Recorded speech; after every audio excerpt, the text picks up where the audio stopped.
me ko Clément Boula ne bi tan sigité la mi men fe mbafo mo tembalo mo ni na boran fala mo shika drum metene kono mali be mali drum ma du ni mo mi ado ye jamana na fulu du ou ne ko ke ko be mo mole ay dambela ni en sutura la kana barka du la ma bon on ne be sina mo nya mo na mo musola me ne kuma kante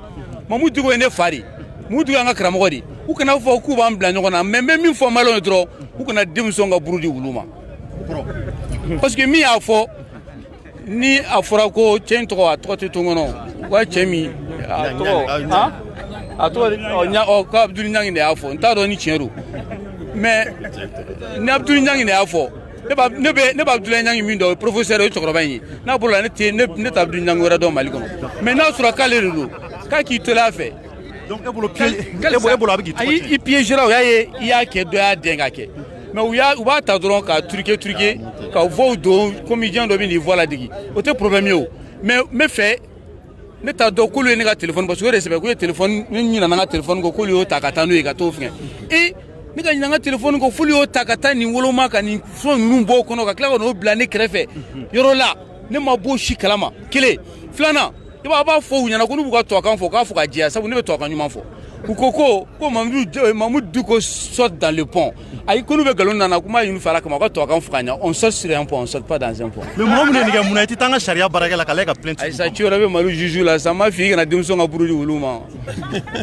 Tu aurais bien mort là. On me mis une offre de Rebecca à Banga Fanga, on me mis une offre. On bet Duba Keleni. Nous ko trouva nous nana frankambi. Ou ka son démission nous ka tanye fait. Ma foi en besikaka. Nti sirante tamakia. Trouva nous nana. Kana ni tubi kuntege malla islamaya kunte siam mo tubi dare ka do islamaya la malikona nta madame na yawo islamaya bora magani madina ka siam oni mo mi ibeka fanga ke na ya famu ka foko cheni fanga do na fantan fanga do ka singa na franga anto ge mais abe ben ni tukroba chie sambi oroge mo mi fanga ke sambi na ni sambi duru est ce que te ben bi o ka fanga di demsunu ma demsunu do fene ka laje jamana dana ka du ko agirini afoka taka bimbe ko lela est ce que o manga fo il faut donner le pouvoir aux jeunes. Les jeunes sont dynamiques et comme les jeunes les jeunes 70% de la population malienne. Ma biolonvla an wolonvla. Ouais, samtan chinga c'est sambis mandruma. Pourquoi les Clément le défend?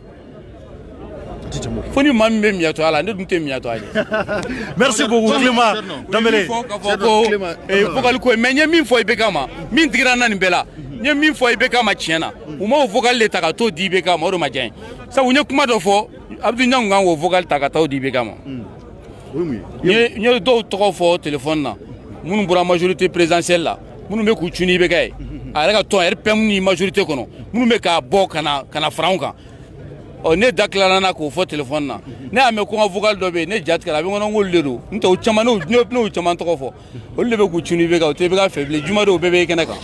Merci beaucoup. Donc merci Clément. D'accord donc akila ya famille sera là. Parce qu'on y a un kamana bona donc on kamana bona ay femvo quand même voilà tierna jeunesse ka fin to fond jeunesse ka fin to le Front populaire des jeunes Emeka salam alaikum c'est Mohamed Diawara du Front populaire des jeunes on demande à toutes les jeunesses du Mali be kaka basique consulter anga président na meshuina sini soroma be kaka basique consulter anga eronke pour sortir le vendredi en masse pour sous gendarme militaire encore kodo Andoronundo ou tu sais que foi kana ambe bo gabagourte fli fete kari foi te ke climat président Meta ambe bo un million de personnes inchallah il va partir ambe ode appelle l'enfant oui va fo moyi ibe ka démission la chino juma do ambe bo voilà ibe ka ma démission la chino juma do ambe bo et puis on Clément ali ne Clément ko ma ka na bo ay bo de o kana on amene les Maliens prennent votre dessin mais ibe ka na démission la chino Anna Bebora, Juma do ambe boka fetigue. Na ma démissionner Juma do ambe boka démissionner. Quelle est la faute là? Merci beaucoup. D'accord, OK, donc abora ka Clément kuma kambe Malien ambi foli bla awire. Alibi vraiment ne akila nogotobi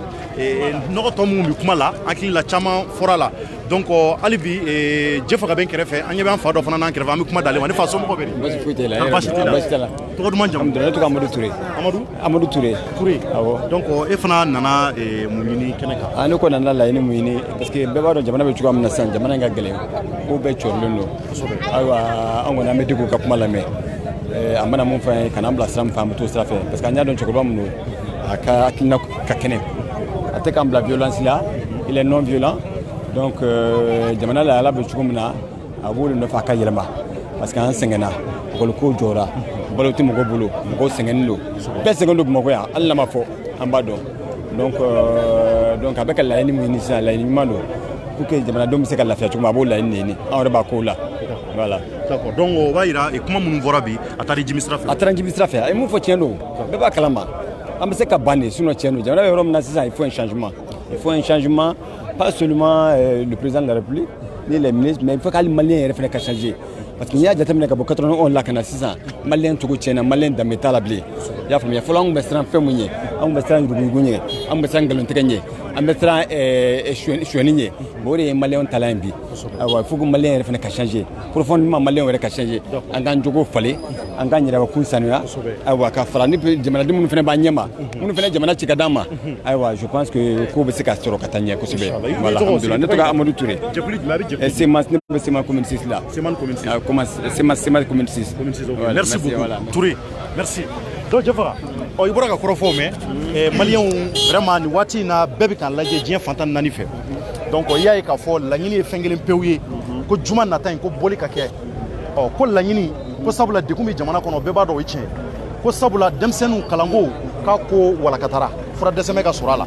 an y'a ye k'a fɔ kuma o kuma bɛ yen k'a kun fɔra Mamudu Diko ma ŋunuŋunukaw la Mamudu Diko yɛrɛ nana sigi bi k'a bɛɛ walawala k'a tiɲɛ fɔ mun ye tiɲɛ mun tɛ tiɲɛ a y'a bɛɛ fɔ bi donc ne hakili la nɔgɔ bɔr'o la donc an nana ye tuguni k'a fɔ Mamudu Diko a y'a yira k'a fɔ ko président y'a wele Elhaji Ibrahim Boubacar Keita k'a ko su in na ale bɛna kuma jamanadenw na a kun ka di ne ye kuma in ka kɛ bamanankan de la parce que président n'a bɛ bɔ a bɛ kuma nazarakan na bon i b'a dɔn jamanaden caman t'o mɛn mais ni kuma in kun kɛra bamanankan na ka fɛsɛ ka ɲɛ kelen kelen maaw tun b'o mɛn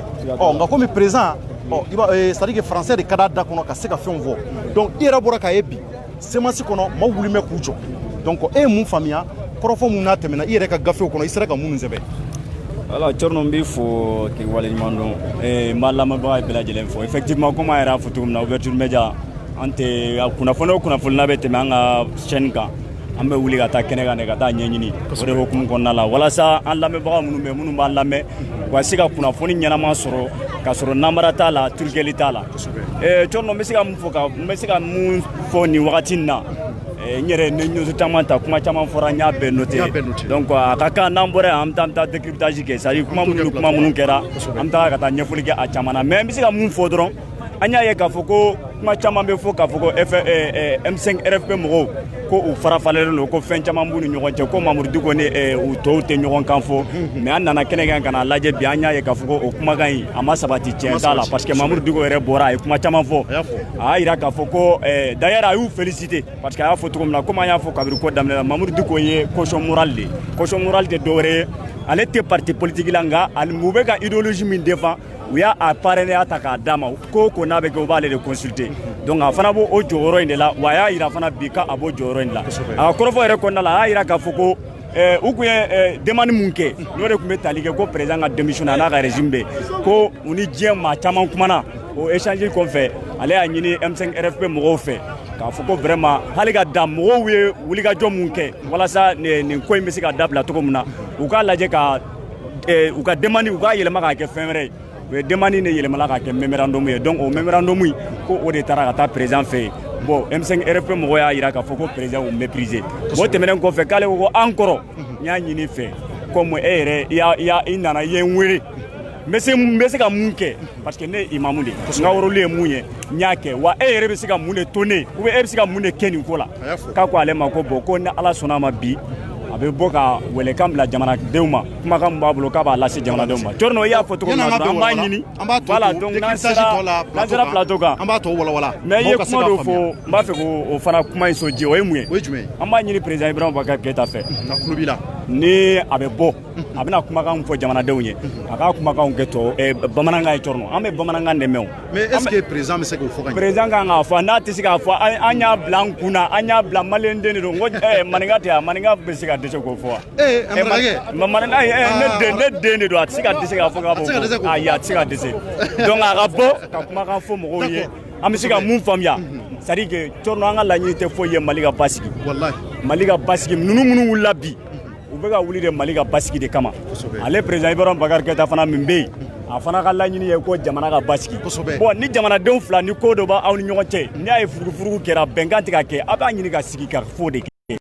mun bɛ min fɔra n'i bɛ sɔn olu ta ma i bɛ sɔn a ma n'i tɛ sɔn o ta ma i bɛ proposition min kɛ i fana b'o kɛ nka a kana kɛ an ka min mana ye ja i b'o kɛ ni o fana tɛ se ka jamana mara o tɛ se ka jamana mara o de tun bɛ yen donc Jɛfanga n b'i fɔ k'i waleɲuman dɔn marakakɛ faama ala ka barika don marakaw la nka anw filaw anw fana denw ye marakaw ye sira dɔ la y'a mais donc n bɛ fɛ k'o f'i ye k'o walawala donc k'a jira k'a fɔ hali bi an bɛ semasi da la maliyɛnw a yɛrɛ ɲɛ b'a la cogo min na coordination des mouvements associations et sympathisants de l'imam Mamou Diko ko in bɛɛ kɛra yan M5 RFP ye jɛkulu belebele de kɔnɔ société civile b'a kɔnɔ politique maaw b'a kɔnɔ diinɛ ɲɛmaaw b'a kɔnɔ bɛɛ de nana k'a jira k'a fɔ ko ça ne va pas au Mali olu de nana o kumakan mun n'a b'u da kɔnɔ a yɛrɛ y'a ye depuis ko daminɛ an b'a bɛɛ kɛnɛ kan anw b'a bɛɛ kɛnɛ kan depuis a daminɛ fo ka na se bi ma ko bɛ ka taa cogo min na wa a bɛɛ bɛ ka kɛ aw fana ɲɛna ko o ko fana bɛ yen k'a bɛ kɛ kɛnɛw kan a yɛrɛ b'a ye an bɛ taa kɛnɛw bɛɛ sanfɛla la pour que ka image yira aw la en temps réel maliyɛn minnu bɛ nanzara jamanaw la nin kɛ kun ye a ka se ka bɔ jamana kunnafoni kalama jamana in kɔnɔ yan nin waati in na waati bɛɛ kalayalen don jamanadenw ɲɛ bɛ ka wuli k'u jɔ kosɛbɛ an b'a lajɛ hali bi ka don kɔnɔna na maa minnu bɛ nanzara k'u sɔrɔ ani jamanaden minnu fana bɛ an bɛ kuma di dɔw ma pour que olu fana ka se k'u hakililata fɔ ko in kan maliyɛnw Mali ye anw de ta ye n b'o de fɔ su ni tile Mali ka ja a ka tiɲɛ a bɛ dépend anw de la wa Mali n'a taaɲɛ bɛ diɲɛ ko o ko la an bɛɛ ka dugawu kan ka ko ye Ala k'o sabati Mali ka ɲɛ o de ka d'an bɛɛ ye fana sabula anw de bɛ fala anw de bɛ bala Tarawelelakaw bɛ yan Jaralakaw bɛ yan wa sinankunya kulonkɛ o de b'anw ka jamana kɔnɔ i t'o ye jamana si kɔnɔ ni ba Maliba tɛ o Mali ka ja a bɛ dépend anw de la wa ne dalen b'a la k'a fɔ Mali a tɛ dafiri Inch'Allah Mali wa bi ja wa bi tɛmɛ nin bɛɛ ka fana maliyɛnw donc an b'a lajɛ hali bi ni ka se ka don kɔnɔna na ka se ka commencer ka se ka gɛrɛ ka maaw ɲininka maa minnu bɛ k'u bɛ se ka fɛn damadɔ fɔ an ye an b'a lajɛ n'an ye Cheikh Oumar Sissoko yɛrɛ la donc an b'a lajɛ n'an sera k'ale sɔrɔ ale ka walawalali damadɔ k'an ye pour que faamuyali ka se ka sɔrɔ ko la donc o de ka d'an ye ko kɔnɔ donc mun b'a to hali bi laɲiniw bɛɛ ka se ka dafa kelen na donc voilà. Comment ça va? Voilà, donc en fa filɛ yan Cheikh Oumar Sissoko donc an bɛna kɔrɔ fɔ Tenku Ala donc an fa nin waati in na maliyɛnw ɲɛ b'i la Mali kɔnɔ ni Mali kɔ kan e jɔyɔrɔ ka bon M5 RFP kɔnɔ kosɛbɛ mɔgɔw b'i dɔn o tɛ bi ko ye an y'a ye ko in kɔni bɛɛ kɛra tan cogo mun na tari bi i bɛ se ka mun sɔrɔ ka fɔ a la tari a taara i jimi sira fɛ kɔni kosɛbɛ kɛ i m'an bɛɛ faralen ɲɔgɔn kan an ma deli ka bɔ ɲɔgɔn kan yɛrɛ an ye mun fɔ k'a fɔ an ye kumakan min fɔ jamanadenw ye sariya tɛ kan ka labato hali kunu an y'a ye sariya tɛ kan ka labato jamana wari bɛ yan ka ŋanamu sɔrɔdasiw bɛ fagala fan bɛɛ fɛ bari wari min ka kan u ma n'o bɛ se k'u labɛn u ka taa an kuma bɔ kɛlɛ kɛnɛ kan o si tɛ kan ka ɲɛnabɔ kalan tɛ yen kɛnɛya tɛ yen ayiwa ni den bɛ yɛrɛ bolo ni muso bɛ bolo don o sɔgɔma n'i wulila i b'i kunkolo minɛ bari i t'a dɔn i b'a kɛ cogoya min malo kilo ye joli ye 90 sogo kilo ye joli ye 500 an n'a koloma mɔgɔ bɛ se k'o san cogo di o ci o don alors de la ko san 7 i ma se ka fɛn min kɛ ayiwa an b'a fɔ k'a ma fɛn kɛ dɛ nka a ye min kɛ dɔ ka jɛ don a tɛ se kɛlɛ tɛ foyi tɛ ayiwa an ka janu kanu banna jamana kanu banna an bɛ fɛ ka jamana dilan an dun bɛ se ka jamana dilan jamana tɛ se ka tiɲɛ ka nin bɔ o dɔrɔn de don an y'o kuma de fɔ yan bi na ayiwa dɔw ko ka kuma dɔ sara la a ma so u ma a y'u tigɛ soya yɛrɛ kunun a ye kuma dɔ fɔ ayiwa u ye députés min namara a ye mun kuma f'u ye ko ale bɛ sigiyɔrɔ d'u ma u ka muɲu Sénat min ma labɛn yɛrɛ bari ni yanni Sénat ka bɛn fo k'an ka sariyaba k'o bayɛlɛma référendum de b'o bayɛlɛma n'o bayɛlɛmana tuma min na ayiwa o kɔnɔna ko olu fana bɛ taa ka bila sɛbɛn dɔ la ale bɛ se k'a fɔ cogo di k'a fɔ ko maa 30 k'ale b'o kɔrɔ jumɛn b'o la jamana y'ale de ta ye min ka d'a ye a b'o de kɛ anw b'o kɛlɛ de la aw b'o kɛlɛ de la d'accord mais komi a fɔra ko su in na k'a kan ka kuma n'a bɔra ka kuma k'a fɔ komi M5 RFP tun ye laɲini fɔlɔ minnu sabati k'a fɔ ko plein pouvoir ka di jamana marabolo ɲɛmaa ma n'a bɔra su in na ka sɔn o laɲiniw ma k'a fɔ M5 RFP ye mun fɔ n sɔnna tari kɛlɛ in laban bɛna kɛ cogo di sini an bɛ ɲɔgɔn ye a mana kuma fɛn o fɛn fɔ sini an bɛ ɲɔgɔn ye an bɛ kuma ni ɲɔgɔn cɛ n'an bɛn'a kan k'a fɔ k'a ye min fɔ o diyara anw ye bɔli an b'a to a nɔ na an b'a kɛ mun na ayiwa an b'a kɛ ka jamanadenw ni olu min sababu kɛra ayiwa a ka sɔn an ka kuma ma an b'olu fo u tare n'a sɔnna kuma fɛn o fɛn ma ni anw kɔni anw bɛnn'a kan ayiwa an bɛ o kunbɛnni nin kɛ ayiwa k'a f'u ye jamanadenw ayiwa aw kan ka fo aw wulila k'aw jɔ jamana kanu kosɔn sisan an b'an labɛn jamana bɛ labɛn cogoya min na an b'o o saru la an n'u b'o o kuma fɔ an ni ɲɔgɔn cɛ nka n'a ma kuma fɔ an bɛ se ka bɛn min kan an ka sini ɲɔgɔn ye la ayiwa an ye min fɔ fara ɲɔgɔn kan a bɛ to yen hali bi o kuma ayiwa an ko min k'a wajibiya ka bɔ fanga la an b'o kɛ donc a kɛra cogo o cogo juma kunbɛnni ayiwa o b'a nɔ na a kɛra cogo o cogo n y'o de fɔ. Ok, mais au cas contraire, n'a bora chouina k'a fɔ ko bon aw bɛ ka laɲini mun kɛ k'ale ka démissionner a sɔnna a ye walan sɛmɛ donc maintenant tari minnu ko k'olu ma sɔn a ka taali ma an n'olu bɛna sɔrɔ ka fara ɲɔgɔn kan cogo di pour que ka kɛ jamakulu kelen ka jamana mara. n y'o de fɔ a kɛra cogo o cogo an bɛ ɲɔgɔn ye kɛ sidi maaw min ko k'u ma sɔn n'ale y'a fɔ an n'olu sisan an n'u bɛ se ka fɔ an ka jamana labɛn maliyɛn juguya foyi tɛ anw na maliyɛn ye maliyɛn de ye. Nka ni maa o maa n'a fɔra k'a fɔ ko ayiwa e ye tiɲɛni kɛ jamana kɔnɔna na président min bɛ sigi ale da ka kuma t'o la bilen a bɛ to sariya de bolo sariya de b'a labɛn o kɔrɔ tɛ fɛn wɛrɛ ye o ye k'a fɔ président b'a ka baara kɛ assemblée nationale b'a ka baara kɛ ayiwa sariyatigiw olu b'u ka baara kɛ olu man ka don ɲɔgɔn na bilen bi bi in na a bɛɛ bɛ mɔgɔ kelen de bolo min ka d'a ye a b'o de kɛ o de ye gɛlɛya lase an ka jamana kɔnɔna na min ka d'a ye a b'o de kɛ ayiwa wari dun bɛ ŋanamu a bɛ kɛ ten ayiwa a bɛ i banamini mɔgɔ min bɛ fɛ k'olu ɲangi bari ale ka mɔgɔw de don a bɛ kɛ n'ale ka yamaruya de kɔnɔna ye ne kɔnɔ hakili la. Dite mun kan maintenant kɔrɔfɔ labanna mun bɛ Seku Umaru Sisoko yɛrɛ kɔnɔ nin waati in na ka ɲɛsin jamanaden bɛɛ ma minnu bɛ kɔnɔ ani minnu bɛ kɔ kan. mais jamanadenw bɛ kɔ kan u kan ka fɔ fɔlɔ parce que minnu bɛ kɔ kan u tɛ yan nka jamana hinɛ b'u la jamana kanu b'u la u bɛ wuli k'u jɔ u b'anw dɛmɛ cogoya min na u ka bon hakili ma u kan ka fɔ nka u ka tɛmɛ n'u ka wuli ka jɔ ye minnu bɛ kɔnɔna na u kan ka fɔ olu de wulila k'u jɔ n'a y'a sɔrɔ ayiwa o ye fanga di anw ma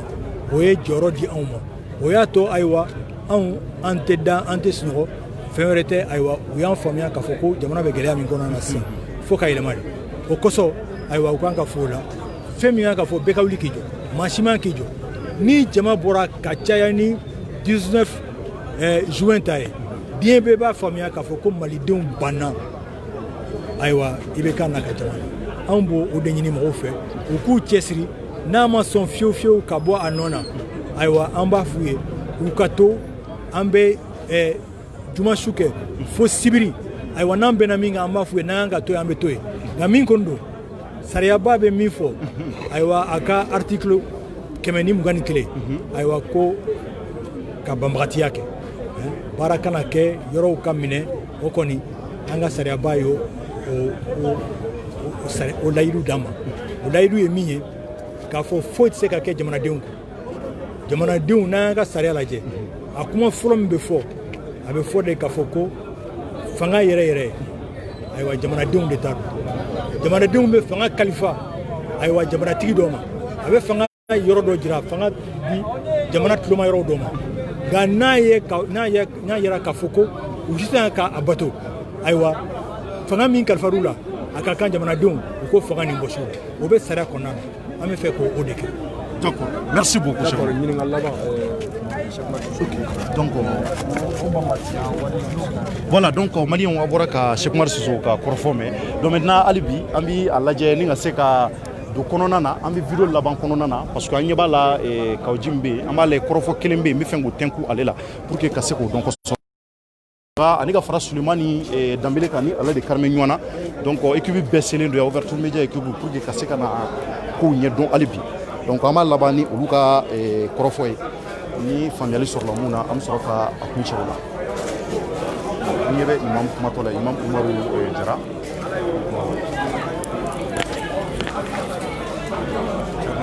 a tɛ jamakulu si ka lahala yɛlɛma fiyewu fo min m'aw yɛrɛ fana k'aw yɛlɛma donc anw dara la Mali se ka yɛlɛma ka jɔ tiɲɛ kan bi fo anw malidenw anw de ka jɔ ni tiɲɛ ye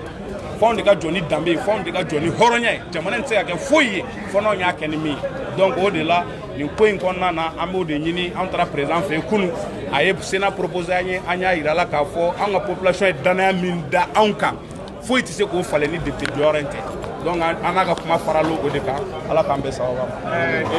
maa minnu ye kala dɔ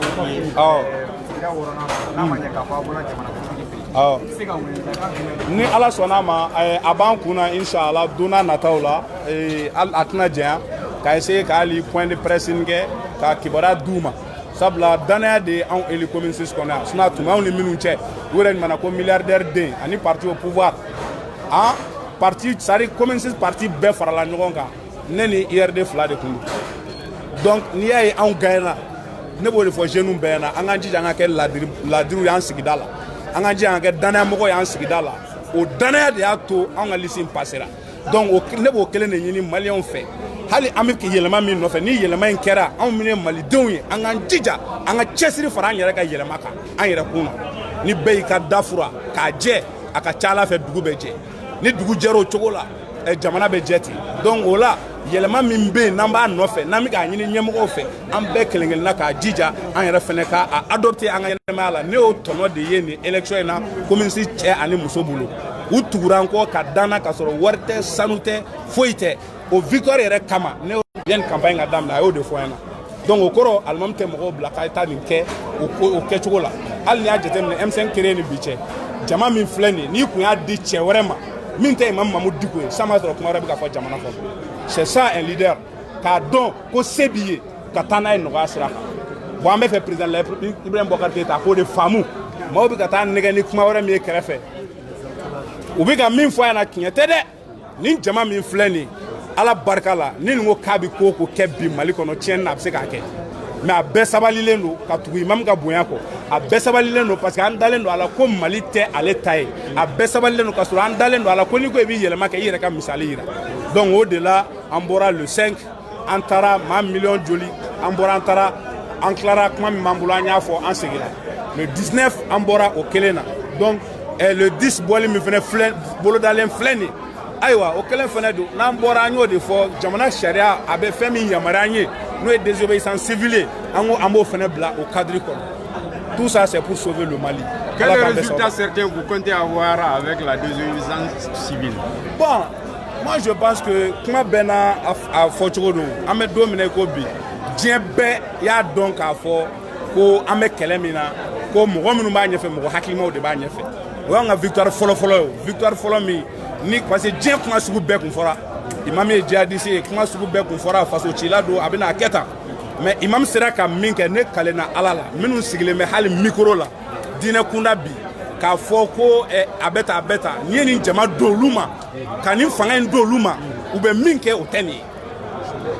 donc o de la n bɛ profiter nin micro la k'o fɔ bɛɛ lajɛlen ɲɛna mɔgɔ caman ye ne wele ko en tant que chargé des affaires religieuses et des légitimités traditionnelles de la CEMAS ko il est temps que ne ka bɔ mɔgɔ minnu bɛ ka kuma diinɛ tɔgɔ la ka CEMAS lagosi ka M5 lagosi diinɛ tɔgɔ la ka Imam Mamadu Diko lagosi ko a ka kan ko ne ka bɔ k'u jaabi mɔgɔ caman ye wele n k'u ma n ko d'abord kuranɛ ye ne kalan fɛn min na o de ye innamal mu'minuna ikhwatun ko mumini bɛɛ ye balimama de kuranɛ ye ne kalan o de la donc o kuma n'a kɔrɔ bɛ ɲɔgɔn na o kɔrɔ n'i balima fili la an k'a kɛ k'i balima fili la n'i b'a fili dilan o tɛ bɛɛ da ye dɛ n'i b'o fili dilan o tɛ bɛɛ da ye dɛ hali n'o y'a sɔrɔ ko anw fililen don an ka kɛ k'o de ye tiɲɛ olu bɛ ka kuma cogo min na barrière t'u si ni imam cɛ et puis filanan CEMAS lancement bɛ kɛ don min na mɔgɔ minnu bɛ kuma la mɔgɔ t'u la ne yɛrɛ bolo ma taa ni carte ye min fɛ yen ka taa n sigi ka CEMAS idée ɲɛfɔ a ɲɛna walahi a dɔw ye tanuni da imam kan kabako don mais ne ɲɛ b'olu de la bi a bɛ faamu mɔgɔ i ka hɔrɔnya ani ka danbe ani ka dignité a bɛ tigɛ i yɛrɛ la fɔlɔ yanni mɔgɔ wɛrɛ ka tigɛ i la n'i kumana donc o de la an b'o de fɔ anw tɛ diinɛ kɛlɛ la CEMAS furadama a ma fɔ ko diinɛ tɔn don a ma fɔ ko wahabiya tɔn don a ma fɔ bolojigin tɔn don M5 fɛnɛ furadama a sigira anw y'a fɔ la CEMAS est un mouvement politique wa an ka discours kelen tɛ yen a daminɛ ni bi cɛ k'an ye mɔgɔw wele ni diinɛ tɔgɔ ye k'a ta monument a discours kelen tɛ yen i t'a ye maa si ka kuma la donc c'est très important mɔgɔw ka nin faamu an ye maliden tɔɲɔnenw de wele minnu y'a dɔn k'u tɔɲɔna olu de bɔra ka taa wele jaabi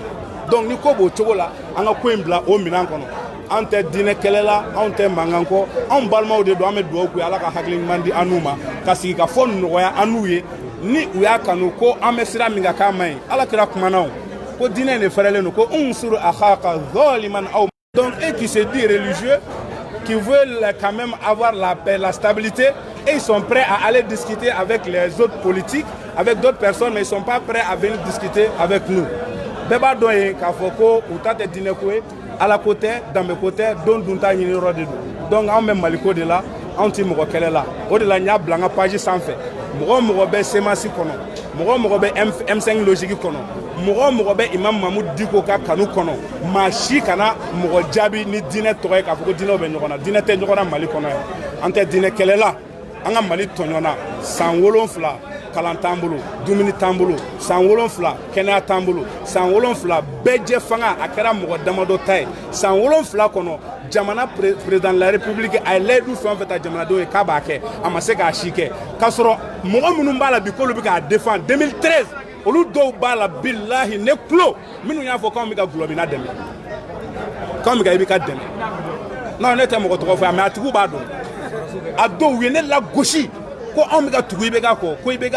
ye kuma caman fɔ a ma 2013 quand l'imam et le shérif de Nioro demandaient quand IBK dɛmɛ k'a bɛna Mali bɔ dingɛ kɔnɔ wa o ma dɛmɛ k'a cɛ ka ɲi dɛ u y'a fɔ de ko wara bɛɛ ye wara ye mais i delila min na a dɔ la i bɛ se o la o bɛ se ka ɲuman kɛ a dɛmɛna o de kama et puis président fauteuil mɔgɔ fila tɛ sinon a dɔ la tun bɛ IBK ni mɔgɔ wɛrɛ sigi a kɔnɔ un choix toujours i b'a kɛ fɛn dɔ kan mais anw y'a ye o mɔgɔ minnu ye lagosi kɛ bi parce que fanga nana a bɛ ka dɔ d'olu ma V8 bɛ ka di fɛnw bɛ ka di olu de wulilen don bi k'u bɛ ka na fɔ maliyɛnw ka hɔrɔnya kɛlɛ k'u bɛna sira bari an ɲɛw la donc an b'o de fɔ an balimaw de don anw t'u contre la mais de grâce u k'a faamu an bɛ ko min na an bɛ maliko de la an bɛ danbeko de la an bɛ hɔrɔnya de la an tɛ foyi wɛrɛ la an ka jamana sɔrɔsiw sacogo sugu bɛɛ dar'u kan donc an tɛ se k'an sigi ka jamana la o cogo la vraiment an bɛ min fɔ kunnafonidila an tɛ se ka sɛgɛn aw foli la aw ni ce aw ni baraji ala ka Mali jɔ tiɲɛ kan ala k'a jɔ hɔrɔnya kan assalamu alaikum wa rahmatulah wa barakatuh. IBK a fɔ au conseil merci. Merci. D'accord, Malien, on met ta dala, on met ta là-bas. Et on y avait Soumela Cissé Neuvé, à l'époque kono ni o Ndouré. Donc Ndouré, on met ta les, on met comment là-bas ni Ndouré parce que allez fana kumbi ko ngono Soumela Cissé Neuvé do abia. Donc on va aller nyinga pour qu'aller ka se ka fin d'amano foigné aller refana kun dunne do ko ina kosobe. Donc abia ko enti se ka ban nama kuma laban o la Soumela Cissé donc pour que ko ka se ka do salam alaikum trege somo bedi oni bara somo ken Ndouré ça va somo bedi ah mali on nyabi labi mali kono ani mali koka Soumela Cissé a dende ye tout à fait ani mɔgɔ to kalama on bo kalama donc gɛlɛya mun n'a kɛra Soumela la ere kun kɛnɛ ka i yɛrɛ fana kun minɛna mais aw tilala ka bila donc maintenant on ɲɛ b'a la aw bilalen fo kana bila bila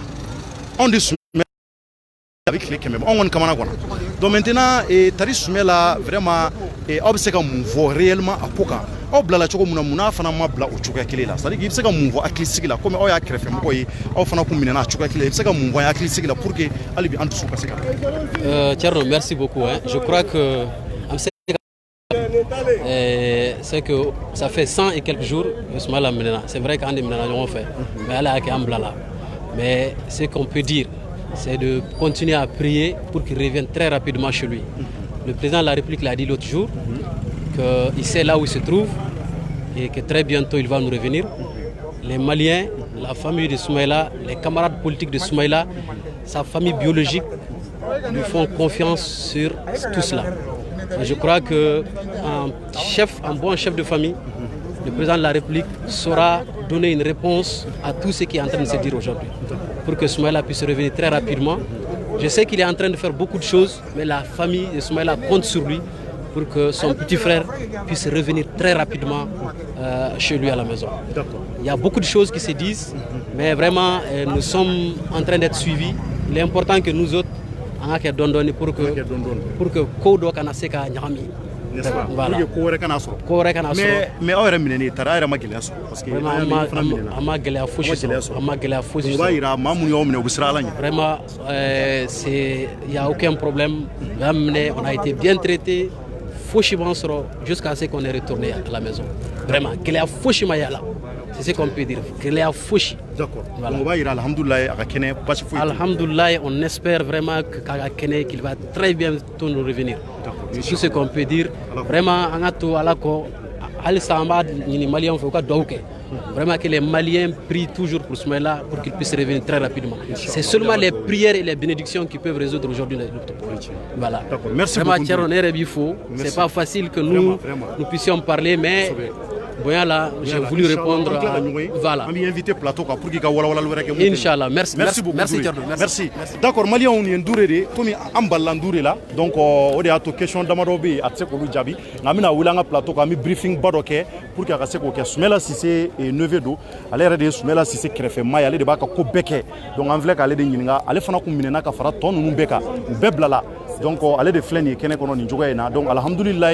aye kibara duma fanye jefaka ko Soumela Sissé ko bashite ko kuna foni ko biga duma choko muna donc ibaro on kuna fundi la on joro ka bu non nyoko la jugu ya choko la bi mamu nu dusu bora dora ko na ta ko kala o de ato kuna foni tise ka chari choko na sku dola ba bi mamu nu ngu dogo ya choko dola ka kuma do fuma o no kera Soumela bla choko abi geleya za bi choko muna alhamdulillah ko varaka bi balola bo nouvelle dumai donc maintenant pour que anyuma se kana ba fa to bla choko parce que umo ko non to ko ni ma fi to bebla la bondure fana kumbala alhamdulillah le fle bamago yambi ale kumbu bulu ngale bamago ya donc abise ka chini Soumela fana bina ira so bamago ya donc o de anga duo ye bon malien beka Soumela Sissé sama duo la vraiment politique ko era beka boala malien de do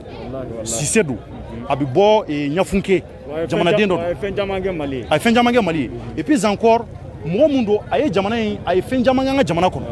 ali wati muna Soumela bi yumo la joro ba chamambe ayoke ya famia donc et puis wal fado wal chedo donc alka dan o droma mawka nga sama dwawla ira boraga Soumela furmuso aka korofo e odunga ngi keneka akuka le Soumane sigi akumuna Dominique akuka bi takana ko Soumaka sigi yanna na bi Dominique oh ambako ko alega Dominique datugulin tura fala malatike vraiment yoro la jechira mbenyeka parce que amba don ini mamumbe ina tigi furla nyoma ka chansa njama idun soro oh ninjuga ni na takatata vraiment abi mamiri dien donc ala kan kishini ma ala ka Soumela nyuma na odi anga do shuni clé donc e be se ka mun fo pour ka nga se ka vidéo ka kunche yana nga nyogon sur plateau sans fait voilà bon chorno mi se ka mun fo dro odi ka foli bla la me bagaw ma alsa munu me ga lame ka yurula ka foko bon nintunya semasi la semasi no et coordination des mouvements associations et sympathisants de l'imam Mahmoud Diko les très respectés l'éclairé l'imam Mahmoud Diko ala ka shini kena dama ya rabbi ala ka me encore donc on va aller à siège là et puis kafanga la melba bela jile chorno ko sogolonte ouverture média la nala sonama dans peu de temps et ambe décryptage ambe wala chamanke wiye ko munut kera fen caman be parce que ma caman be amase ku ɲininka kɛnɛ kan u ye kuma caman fɔ a kɔnɔna la donc an bɛ taga ka taa ɲɛfɔli k'a ye walasa malidenw bɛɛ lajɛlen minnu bɛ mali kɔnɔ minnu bɛ mali kɔ kan minnu u bɛɛ lajɛlen bɛ se ka faamuyali sɔrɔ cogo min na inchallah merci beaucoup Jeff an b'i yɛrɛ fɔ k'i waleɲuman dɔn n bɛ Sulemani Danbele fo ale de bi caméra la donc bi ta kɛra direct ye an mana post production kɛ donc o de la an nana bila en direct pour que jamanadenw k'a ye et puis encore an ye Clément ɲininka i b'a dɔn yanni an ka na an ye émission sigi Clément ka ko kan an ko Clément yɛrɛ ka nin audio in a balila ka kɛ tan n ko an tɛ foyi faamuya la n ko comment est-ce que nin kuma Clément kumakan a kumakan fila est-ce que kelenw tɛ an tora sɔsɔliw la i y'a ye an bɔra k'a ɲininka a yɛrɛ ye fɛn caman fɔ n ko mun na a tɛ taa plainte do o kama maa minnu ko k'ale voix don a ka taa plainte do pour que an ka faamuyali sɔrɔ parce que ko ka nkalon ta ka d'a la a ye kuma caman fɔ bɛɛ bɔra k'o jaabi ye donc laɲini ye mun ye an kɔni ka baara kɔnɔ an bɛ jamanaden bɛɛ de ka baara la opposition fara majorité kan o maa minnu ko k'i bɛ kɛ ka taa maa minnu ko k'i bɛ ka na taa an bɛ taa bɛɛ ka kɛnɛ kan ka kuma di mɔgɔ fo maaw k'o faamuya donc n'an sera kɛnɛw kan kuma bɛ di jamanadenw ma maa minnu nana kɛnɛ kan u ka laɲini ye mun ye u k'a ɲɛfɔ ko su in na ko El Hadji Ibrahim Boubacar Keita bɛna kuma président n'a ye mun fɔ o bɛna k'an ɲɛna an bɛna passer ouverture média en direct pour que jamanadenw k'a mɛn ni kumakan mun fɔra an b'a walawala faamuyali ka sɔrɔ a la i bɛ ka su in na kumakan n b'a dɔn jamanadenw bɛna sigi a lamɛn sabula Mahmoud Diko yɛrɛ a laɲini bɛɛ k'a lamɛn kuma ninnu mun bɛna bɔ a kɔnɔ o de ye question ye mun bɛna fɔ a kɔnɔ tari laɲini ninnu a bɛna taa jamanadenw ka hakilila kan wa tari laɲini maa minnu futinɛnen don k'a fɔ ko u bɛ fɛ a ka taa tari olu bɛna sɔn a ka laɲini ninnu ma kuma minnu bɛna bɔ a da kɔnɔ o de ye question ye an bɛna an sigi k'a lajɛ ni ala ye si ni kɛnɛya d'a ma yanni su in na tɔ cɛ ala ka si d'a ma parce que si bɛ ala de bolo a bɛ se ka kɛ su in na a tɛ kɛ dɔw ɲɛna ala k'a kan ɲɛna o de y'an ka duwawu ye donc hali bi ala ka mali taa ɲɛ ala ka mali bɔ nɔgɔ la ala ka an kisi sitanɛ ma an ka laɲini ye mun ye jamana ka se ka taa ɲɛ kalanko sira la baloko sira la ko bɛɛ sira kan lakana kan ala k'a bɛɛ sabati ala ka mali tɛmɛ jamana duman bɛɛ la o de y'an ka laɲini ye donc an b'an filɛlibaw fo k'u waleɲuman dɔn k'a fɔ aw denkɛ ani aw balimakɛ tun don Cɔrɔnɔn Ndiaye a k'an bɛɛ sɔnni merci à tous.